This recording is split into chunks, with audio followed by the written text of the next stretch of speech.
you were not operating under any law when you arrested Digong, dinala mo siya sa Villamor Air Base, at isinakay mo siya sa eroplano. Dahil ang procedure, arrest, iaharap sa competent judicial authority. Ang competent judicial authority, titingnan yung warrant, titingnan yung procedures in accordance with the law ng Pilipinas kung nag-comply. At ikatlo, doon magre-request si Digong ng interim release. Karapatan niya yun, nakalagay dito. Nirespeto nyo ba? Kayong mga sundalo at mga pulis, sinong nag-utos sa inyo para labagin mismo ang batas ng ICC?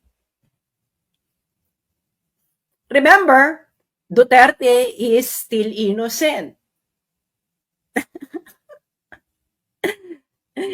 Because he's not convicted. Pero tinrato ninyo siyang convicted. Is that correct? Duterte will be returned. Okay? If alive, maybe itong mga taong to will have mercy.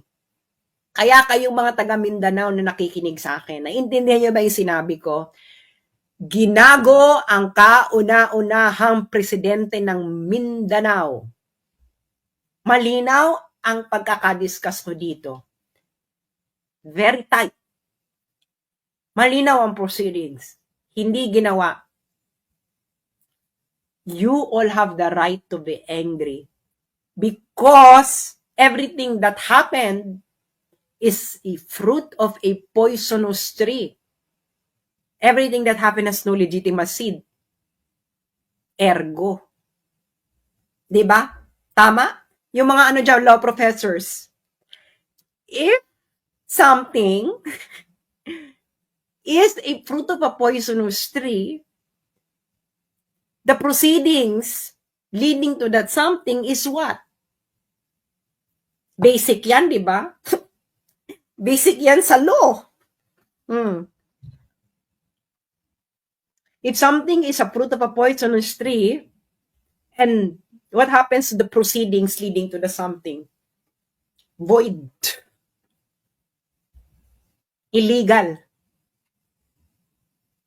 Not accordance to law. Parte ito ng law. Dapat hinirap nyo si Duterte in front of the competent judicial authority. Nakaligtaan.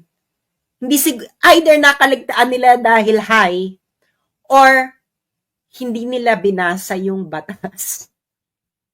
Pasensya na. Ganyan talaga mga noise. Yeah. Okay. I-share nyo i-click share, ayan, sa lahat ng mga taong gustong matuto nang hindi kayo ginagawang mangmang ng gobyerno ni Bongbong Budolero. Okay, i-share nyo na po, ayan. Ano ba, nandito na ba lahat ng noisy? Kung nandito na po ang lahat ng noisy, pakitype po present. Okay, again, magkakaroon tayo na class attendance. Present na ba lahat ng noisy? Present na ba lahat ng noisy? Kung present na ang mga noisy, pakitype po, present. Ayan. May matutunan naman kayo. Okay? Yung mga nagsasalita dyan, wala sila alam sa international law, lalo na yung hey Daria. Okay. Alam mo, eto lang makikinig kayo sa akin. Okay? Ang procedure sa ICC, it's a criminal procedure. Okay? Tanungin nyo kahit sinong lawyer, judge, sasabihin ko sa inyong ito. Mag-agree sila sa akin. Sa kahit anong criminal trial, actually, pabor ito parate sa accused. Yung karapatan ng accused talaga, sinisecure talaga yan. Always remember that.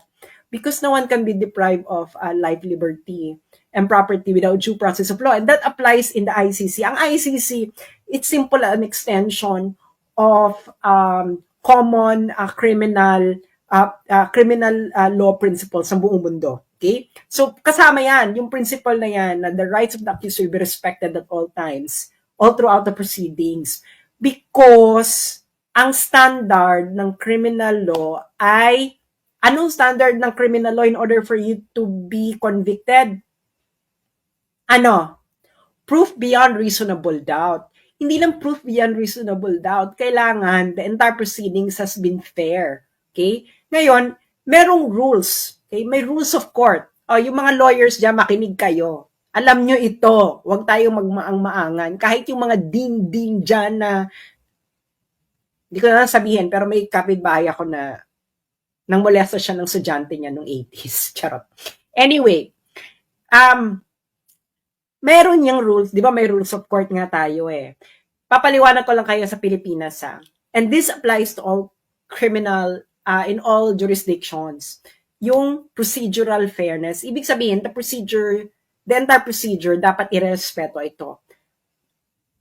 Dapat, kasi nga dinideprive mo yung tao ng liberty eh. So dapat, meron kang justification kung bakit mo i-deprive yung liberty ng tao, and dapat ito ay compliant sa kanyang karapatan. Okay? Lalo na accused pa lang eh. Duterte is still an accused person. Hindi po to proof, hindi pa po siya convicted. Kaya, yung buong karapatan niya applicable. Okay? Only when you are convicted that your rights are actually curtailed. That's very basic principle in criminal law. Kayo naman mga law din dyan. Well, don't use your emotions. Use your logic. Okay. Now, ipapaliwanag ko sa inyo ang nangyari. Okay? Eto, malinaw na malinaw sa inyong lahat ang nangyari. Kayong mga pulis, makinig kayo. AFP, makinig kayo. Okay? I-share nyo ito sa mga sundalo ninyong kasama. Dahil yung commander-in-chief ninyo, inabuso kayo. Hindi sila nag-comply sa arrest proceedings mismo ng ICC. Ikaw, Enrile, makinig ka. Okay, may mga pa-comment pa ka pa na international law. Hindi mo naman alam yung international law. Enrile, makinig ka nang may matutunan ka. Diyos mio. Okay. Eto bibigyan natin yung facts. Okay, facts muna tayo, facts. Okay, anong ginawa nila? Inaresto nila si Digong. Dinala saan? Dinala si Digong pagka-aresto. Saan? Saan dinala? Isulat nyo nga, saan dinala si Digong nung inaresto siya? Saan siya dinala? Saan po siya dinala? Saan po siya dinala? Si Digong nung inaresto siya. Saan siya dinala? Hindi ba sa Villamor Air Base? Dinala si Digong nung inaresto siya by virtue of arrest warrant ng ICC. Dinala siya sa Villamor Air Base. Tapos nandun si Torres, binabasa-basahan pa niya ng right si Digong.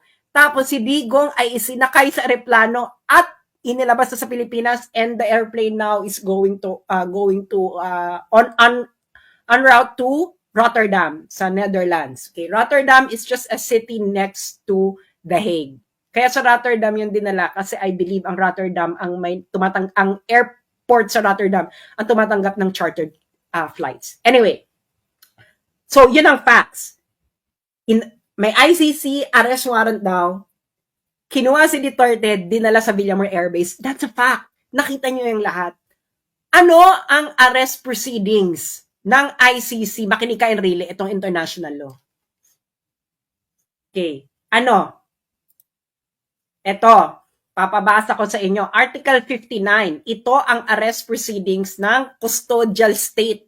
Ito ang batas. Enrile, itong international law. Makinig katanda.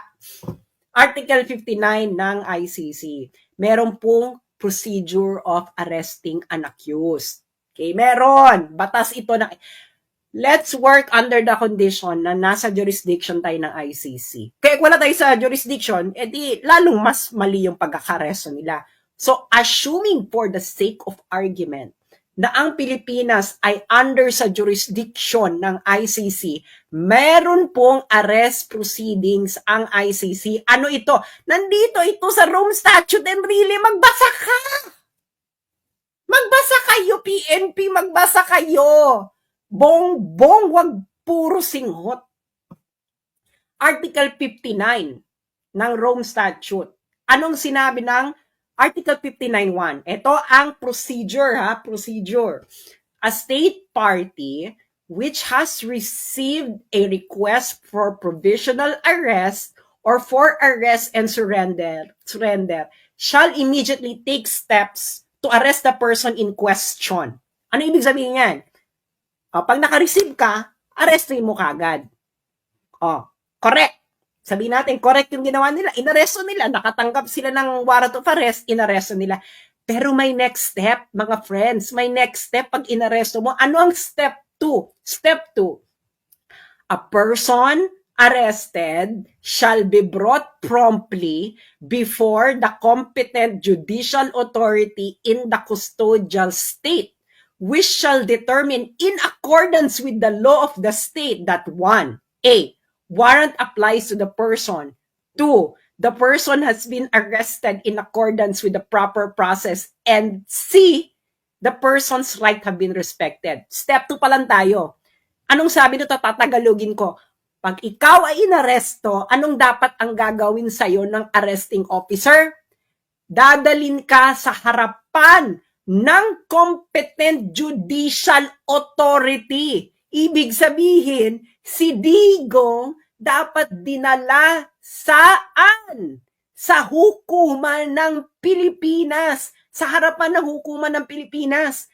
Pero anong ginawa nila? Saan nila dinala si Digong? Sa Villamor Air Base. Kailan naman naging korte ang Villamor Air Base? Napakalinaw dito, mga engot kayo. ICC law ito. Ito ang ICC procedure. Ito yung pinagmamalaki ninyo. Violate nyo yung law. Number 1 violation. Hindi nyo dinala si Digong sa harapan ng competent judicial authority. Yung competent judicial authority na yun, which is ang ating korte, dapat ididetermina ng competent judicial authority ng Pilipinas na 1, na ang warrant ay nag-a-apply kay Duterte, and number 2, na yung naaresto si Duterte has been accordance with the proper process. Was it proper process? Hindi mo nga dinala sa harapan ng competent judicial authority. Torres, tanga ka! Ikaw ang may kasalanan nito. Ignorance of the law. What? Excuses no one. Nasa batas ng ICC, Torres, Bongbong Marcos, na pag inaresto mo, may inaresto ka na may warrant of arrest from the ICC, dadalhin mo yung inaresto mo dapat sa harapan ng competent judicial authority sa bansa mo. Yaan ang nasa batas ng ICC. You violated it. You violated it. Okay. Di ba? Violated na. Kita niyong lahat. Saan dinala si Digong? Dinala ba si Digong sa harapan ng competent judicial authority? No! Kitang-kita niyong lahat. Siya dinala sa Villamor Air Base. Hindi ba? Villamor Air Base. Villamor Air Base is not a competent judicial authority. The AFP, na yun ang pugad ng AFP, Villamor Air Base is not a competent judicial authority. Torres is not a competent judicial authority. Sino lang ang competent judicial authority sa Pilipinas? Nasaan ang judicial power sa Pilipinas? Nasa Supreme Court and the courts. Dinala ba nila sa kahit anong korte sa Pilipinas si Duterte? No. So they violated ICC rules already. Doon pa lang. They violated procedures. At alam to ng mga lawyers, if you violated a procedure, anong mangyayari sa kaso? Diba? If things are fair, anong mangyayari? Tanungin nyo sa mga lawyers. Tanungin ninyo sa mga law din.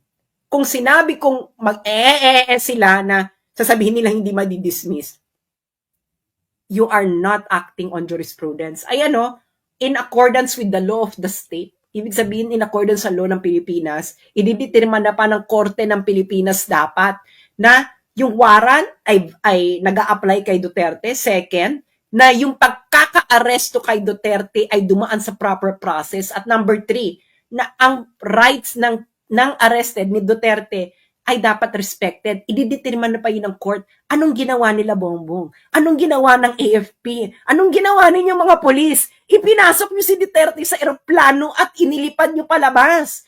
Is this according to the arrest proceedings ng ICC? No. Is it according to the arrest proceedings ng Pilipinas? No. So kayong mga polis, kayong AFP, anong batas ang sinusunod ninyo, mga putang ina kayo?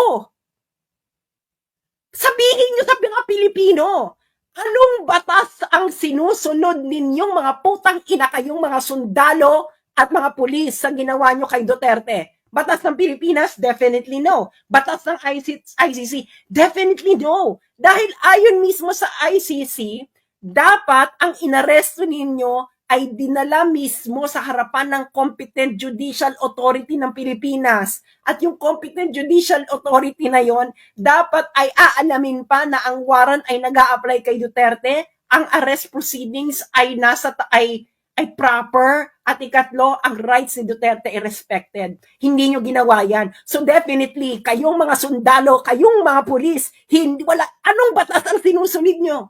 Explain it to the Filipino people. What was the law did you follow? What was the law did you follow? Illegal. Everything that you did is illegal.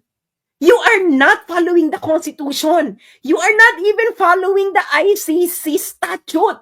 So what are you following, kayong mga sundalo at mga pulis? Magising kayo. Ngayon, okay, nag-violate na sila doon. Hindi ba? Nag-violate na sila doon. Hindi nila iniharap si Digong. Hindi nila hinarap si Duterte sa competent judicial authority. Dinala nila, di ba, sa Villamor Air Base, and from Villamor Air Base, inilakay ng eroplano. That's not according to the arrest proceedings of ICC itself. Meron ka ng procedural flaw. Kayo ang nagkamali. Kayo mga pulis, mga sundalo, wala kayong batas na sinusunod. Mahiya kayo sa mga anak ninyo, sa pamilya ninyo, at sa bansang Pilipinas. Anong batas ang sinusunod ninyo? Ito ang batas na umiiral sa arrest ni Duterte. ICC statute. And according to the ICC statute, dapat si Duterte ay iniharap sa competent judicial authority ng Pilipinas.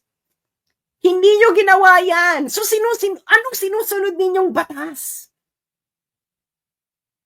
Wala. Ngayon, violated na yan. Pupunta ngayon tayo sa Article 59.3. Anong sabi ng Article 59.3 ng arrest proceedings?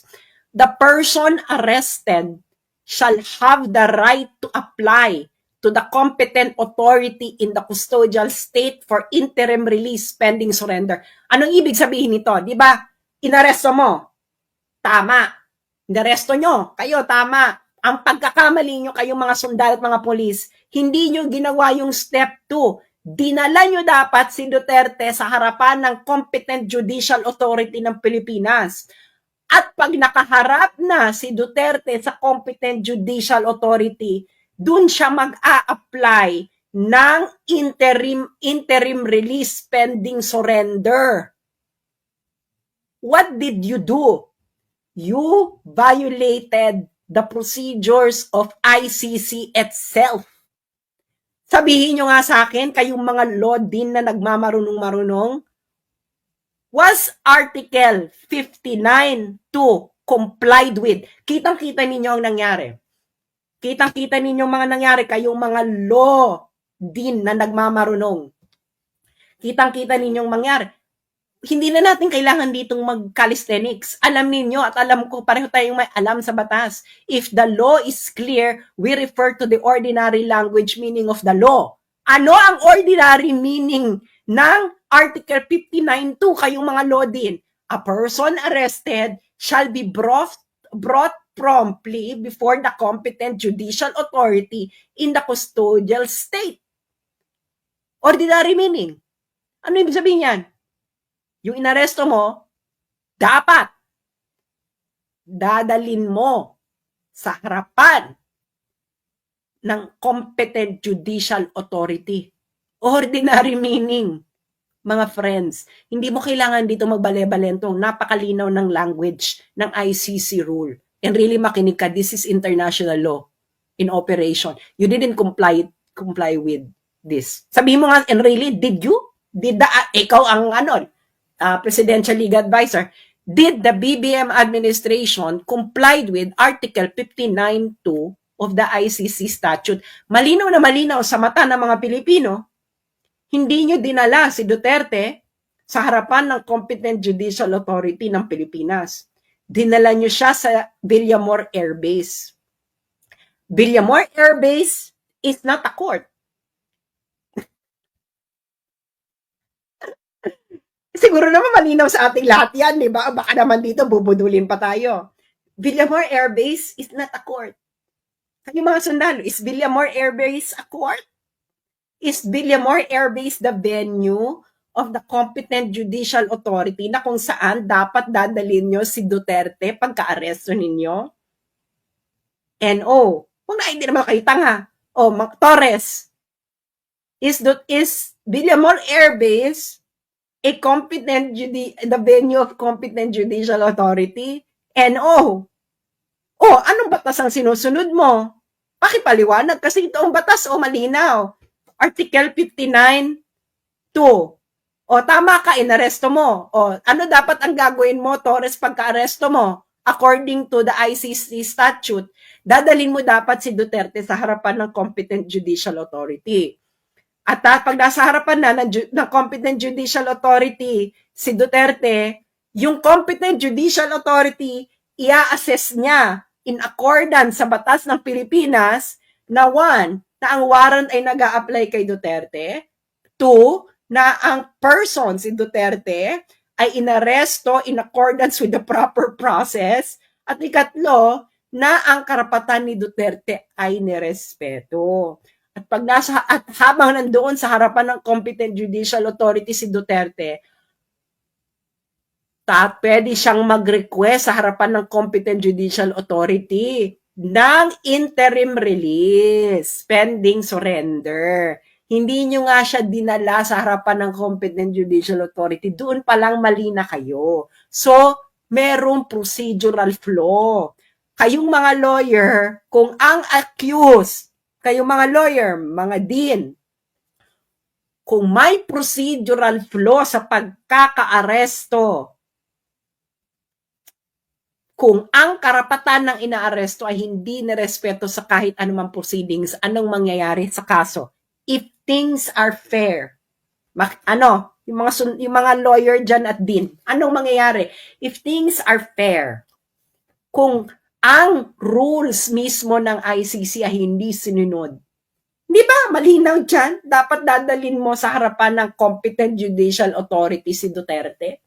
Article 59.2. Kayo, napanood nyo lahat. Saan dinala si Duterte? Dinala ba siya sa harapan ng dinala mo ba, Torres, sa harapan ng competent judicial authority si Duterte pagka-aresto mo? Sige nga, sasampahan mo ako libel, tanga ka, Torres. This will be your end. You violated a procedure. Ay, katampakan ka ng kaso dyan. Hindi mo din hinarap sa competent judicial authority. Malinaw, ordinary meaning ng law. Ordinary meaning ng language lang tayo dahil malinaw ang batas. Ang sabi ng batas, pagka-aresto mo, Torres, brought promptly. Ang sabi pa, brought promptly.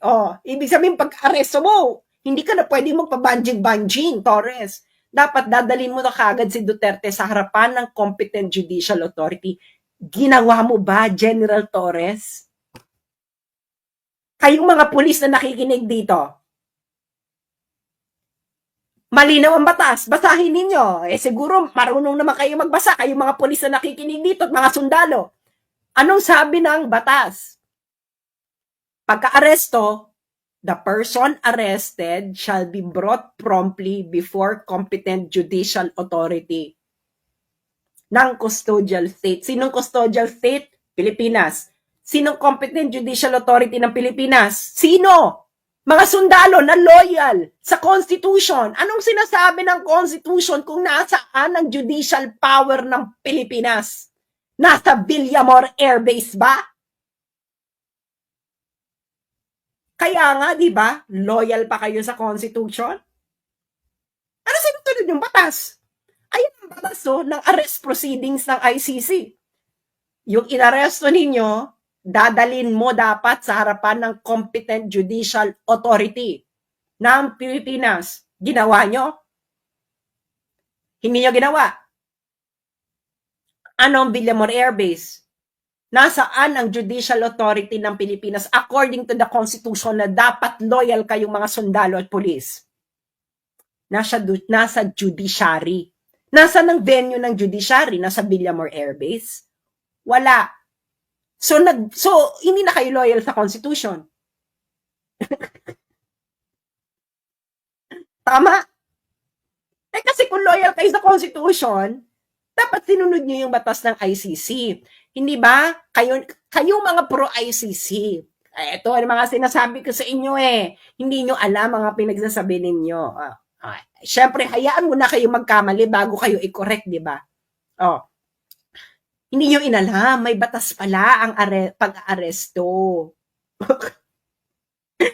Really? Meron palang international law ng pag-aresto dapat kay Duterte, hindi mo sinunod. Ano ba yan? Ano ba kung ginawa mong advice? Ayan, malinaw, dapat iharap si Duterte in front of a competent judicial authority. You didn't do it. Dinala mo sa Villamor Air Base. Anong legal calisthenics ang gagawin ninyo kung bakit justified yung violate ninyo ng Article 59.2? Article 59.2 pa lang. Hindi pa tayo pupunta sa Article 59.3. Dalawa na. This is assuming na may jurisdiction ang ICC. Ngayon, assuming na meron jurisdiction, nag-comply ba kayo sa Article 59.2? And then Article 59.3? No! So kayong mga lawyer na nakikinig, kayong mga law din, mga law students, kung may kliyente ka at binayolate ang Article 59.2 at Article 59.3 ng karapatan ng iyong kliyente, anong gagawin mo? At if all things are fair, kayong mga retired judges, ano ang desisyon? Hindi ba sa Pilipinas? Akala nyo wala akong alam. Hindi ba sa Pilipinas marami tayong jurisprudence? Ang tinatawag na improper service of summons or improper service of warrant. Anong ibig sabihin niya, mga friend? Makinig kayo. Okay? Halimbawa, ikaw, may hinaharap kang kaso. Tapos, hindi mo natanggap ang summons. Hindi mo natanggap ang warrant. Ang warrant na dala sa ibang address or whatever. Tapos, nagpatuloy yung kaso. Tapos, na-convict ka. Na-convict ka kunwari. Pero, merong flaw sa procedure. Improper service of warrant. Anong sinasabi ng jurisprudence ng Pilipinas? Dismissed ang kaso kahit convicted ka because of improper service of warrant. Because the service of warrant is part of the right of the accused that the warrant should be properly served. Ganon katindi kasi sa criminal procedure, the rights of the accused will have to be respected all throughout the proceedings. Hindi na tayo dito kangaroo court, mga friends. Hindi na tayo dito quadcom, no? Meron na pong batas. Ang batas po ay dapat hinarap nyo sa competent judicial authority. Hindi nyo hinarap sa competent judicial authority sa Pilipinas. Flaw. Di ba flaw? Yung mga sundalo, mga pulis, anong batas ang sinusunod ninyo? Tanungin yung mga may kakilala ditong sundalo at pulis. Hindi ba loyal dapat sila sa Constitution? Sa Constitution natin, di ba, international law will be part of the law of the land. Di ba, general principles, di ba? General principles of international law will be part of the law of the land. Kaya nga sinasabi nila, ICC is part of the law of the land, emerald. Di dapat part ito ng law of the land natin, Article 59.2. ICC law ito ng Rome ng arrest proceedings ng ICC. Paano yan, mga sundalo? Meron bang batas sa Pilipinas na nag-justify sa ginawa nyo kay Duterte? Wala. Meron bang batas sa ICC arrest proceedings na nag-justify sa ginawa ninyo? Wala. So, hindi batas ang sinusunod ninyo, mga sundalo at pulis. Anong sinusunod ninyo? Paki-explica. Hindi batas ang sinunod ninyo nung ginawa nyo kay Duterte. Hindi tao ang sinunod ninyo. So you are no longer under the rule of the law, but under the rule of men. Mag-isip-isip kayo. Yung mga matitinong sundalo dyan, nakikinig ba kayo, mga kayong mangging kaligatan? I'm pretty sure, no? 16,000 tayo. I'm pretty sure nakikinig kayo. Oh, uulitin natin sa mga kakarating pa lang. Okay? Ulitin natin sa mga kakarating pa lang. Facts muna tayo. Facts. Anong facts? Meron daw warrant of arrest na inisyo ang ICC laban kay Duterte. Inaresto nila si Duterte, dinala nila sa Villamor Air Base. After Villamor Air Base, isinagay sa aeroplano. Malinaw yan sa mga Pilipino. It is clear to the Filipino people what happened. Pero according sa arrest proceedings ng ICC, ito ang batas. Di ba sabi niyo sinusunod niyo ang ICC? So dapat susundin niyo rin ang ICC arrest proceedings. Ano ang arrest proceedings ng ICC? Arrest. Yung inaresto, iaharap mo dapat sa competent judicial authority. Ang competent judicial authority, titingnan ang warrant. Okay, titingnan ng competent judicial authority ng Pilipinas na yung warrant ba ay applicable sa person, ang pag-aresto ba ay in accordance with proper process, at nirespeto ba ang rights ng inaresto in accordance with the local law. State law ay nakalagay, Article 59.2. Okay? Pagkatapos niyan, habang nakaharap si Duterte sa competent judicial authority ng Pilipinas, doon siya magre-request ng interim release. Ngayon, ang korte ipaprocess yung interim release. I-determine na kung may grounds ba for interim release, etc. Sinunod niyo ba ang arrest proceedings ng ICC? I am operating under your assumption na may jurisdiction ng ICC. Kung may jurisdiction ang ICC sa Pilipinas, then dapat nag-ooperate ka according to arrest proceedings ng ICC. Hindi ka nag-operate. Nilabag mo yung arrest proceedings. Wala ito sa batas ng Pilipinas. So si Torres, anong batas ang sinusunod niya? Ignorance of the law, Torres, excuses no one. Ignorant ka, Torres, sa batas na pinapatupad mo, which according to you is the law of ICC. But according to the law of ICC, Torres, at kayo mga sundalo at mga pulis dyan, dapat hinarap ninyo si Duterte sa competent judicial authority. Pero ang ginawa ninyo, inilagak nyo siya sa Villamor Air Base. Villamor Air Base is not a venue of competent judicial authority.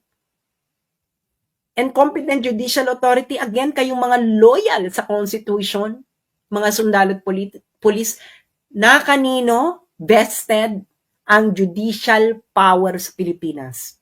Nasa Villamor Air Base ba? Napakalinaw, hindi ba?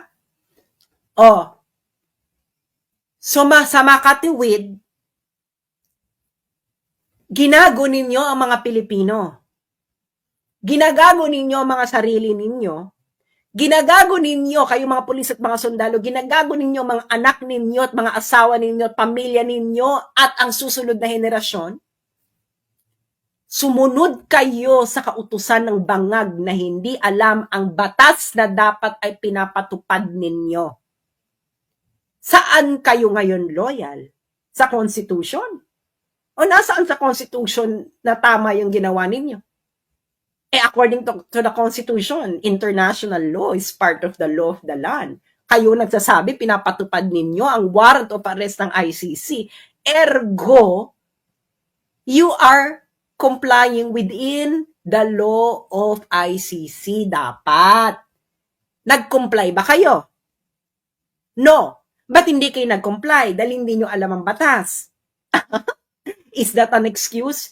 Ignorance of the law excuses no one. Oh, nagpagamit kayo kasi sa mga politiko. Ngayon, etong mangyayari dyan, mga sundalo, mga pulis, mag-isip-isip na kayo. The first defense of Duterte is the violation of Article 59.2. ICC ngayon ay mapupunta sa hotspot kasi malinaw na malinaw. Hindi hinarap si Duterte sa harapan ng competent judicial authority ng Pilipinas.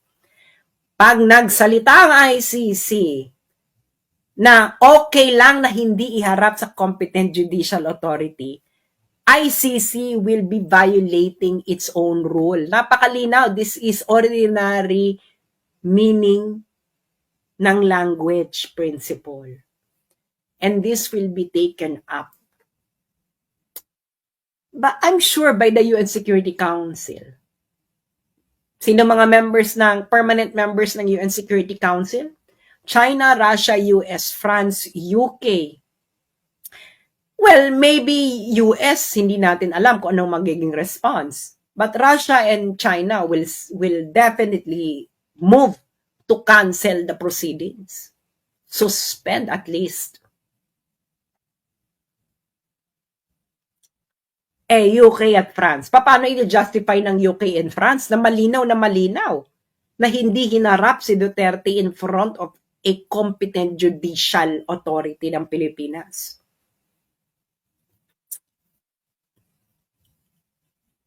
Ano? Sige nga, anong legal calisthenics ang gagawin ninyo? Article 59.2, pagka-aresto, dapat ihaharap sa competent judicial authority. Hinarap nyo ba sa competent judicial authority ng Pilipinas? No. Kitang-kita ito lahat ng Pilipino. Ay, nako. Digong, yung mga nandun sa dahig kay Digong, you're going to be free there because your rights were not respected by the custodial state. You will. When you come back to the Philippines, take maybe airline associated with Russia or with China. Tapos dumuan ka dun sa safe na ruta. And then when you come back, finish what you started, Digong. Yung mga sundalo dyan at mga pulis, anong batas ang sinunod ninyo? Paki-justify sa Pilipino. According to the ICC statute, Article 59.2, pagka-aresto, iyaharap nyo dapat sa competent judicial authority yung inaresto ninyo. Ginawa nyo ba? Bakit hindi nyo ginawa? Walang nag-inform sa inyo. Aba, ignorance of the law doesn't excuse anyone. You are not operating under any law when you arrested Digong, dinala mo siya sa Villamor Air Base, at isinakay mo siya sa eroplano dahil ang procedure, arrest, ihaharap sa competent judicial authority. Ang competent judicial authority, titingnan yung warrant, titingnan yung procedures in accordance with the law ng Pilipinas kung nag-comply. At ikatlo, doon magre-request si Digong ng interim release. Karapatan niya yun, nakalagay dito. Nirespeto nyo ba? Kayong mga sundalo at mga pulis, sinong nag-utos sa inyo para labagin mismo ang batas ng ICC? Remember, Duterte is still innocent. Because he's not convicted. Pero tinraton ninyo siyang convicted. Is that correct?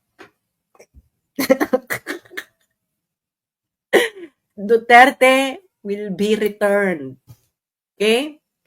If alive, maybe itong mga taong to will have mercy. Kaya kayong mga taga Mindanao na nakikinig sa akin, naiintindihan niyo ba yung sinabi ko? Ginago ang kauna-unahang presidente ng Mindanao. Malinaw ang pagkakadiscuss ko dito. Very tight. Malinaw ang proceedings. Hindi ginawa. You all have the right to be angry because everything that happened is a fruit of a poisonous tree. Everything that happened has no legitimate seed. Ergo.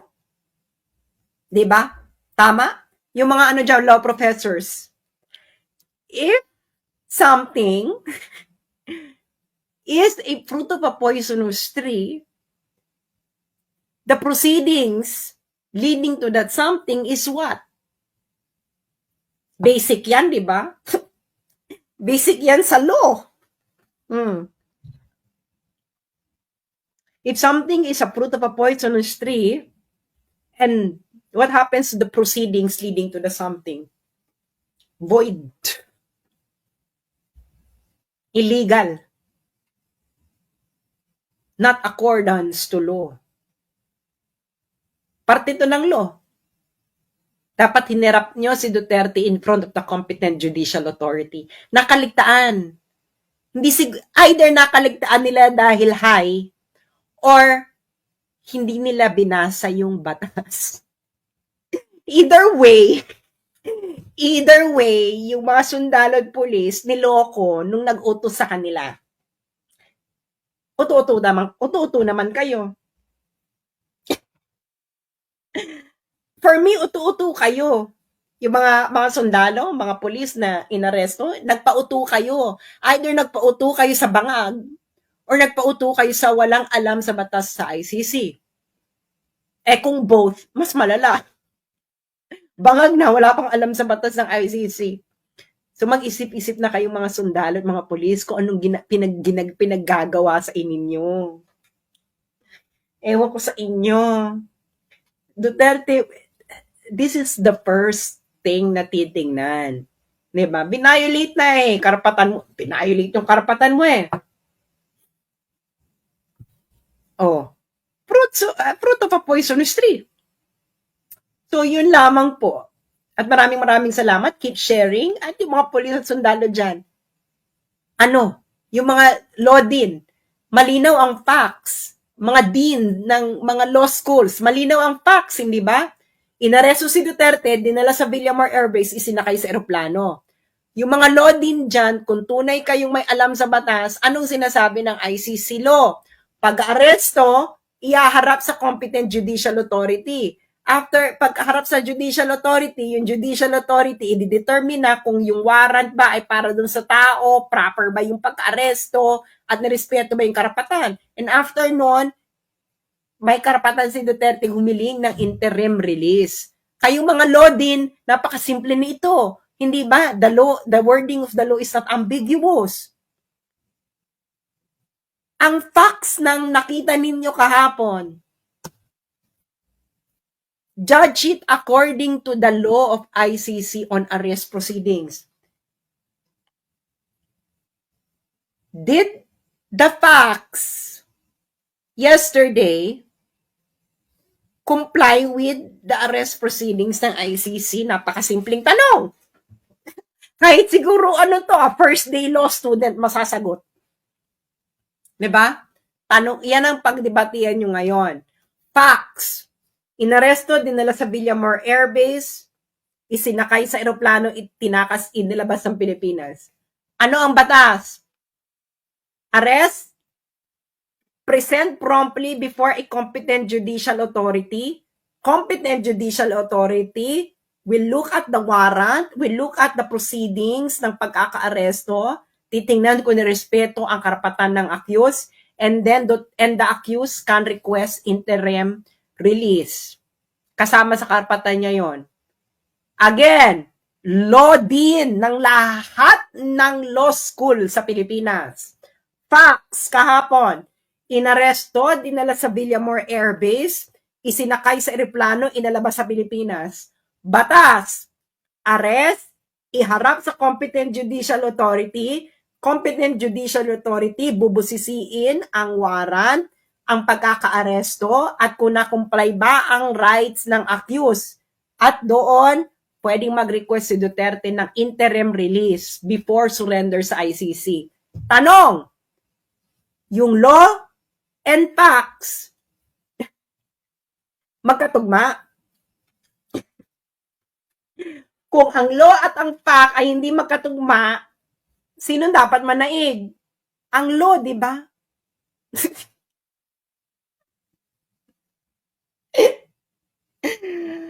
Tangina. Oh, tama ako? O mali? Kung mali ako, dapat matinding legal calisthenics ito. Malino yung batas. Ulitin natin, mga law din, mga law students. Facts. Inaresto, dinala sa Villamor Air Base, isinakay na eroplano, ipinuslit ng Pilipinas. Batas. Dapat inaresto, pagka-aresto, ipipresenta sa harapan ng competent judicial authority. Competent judicial authority, titingnan ang warrant, titingnan kung ang pagkaka-aresto ay nagko-comply ba ito sa batas ng Pilipinas at kung ang rights ng accused ay sinunod. At doon kasama ang karapatan ni Duterte humiling ng interim release bago siya isurrender. Tanong again, ulit-ulitin natin para pumasok sa kokote ninyo. Yung batas ba at yung facts kahapon ay magkatugma?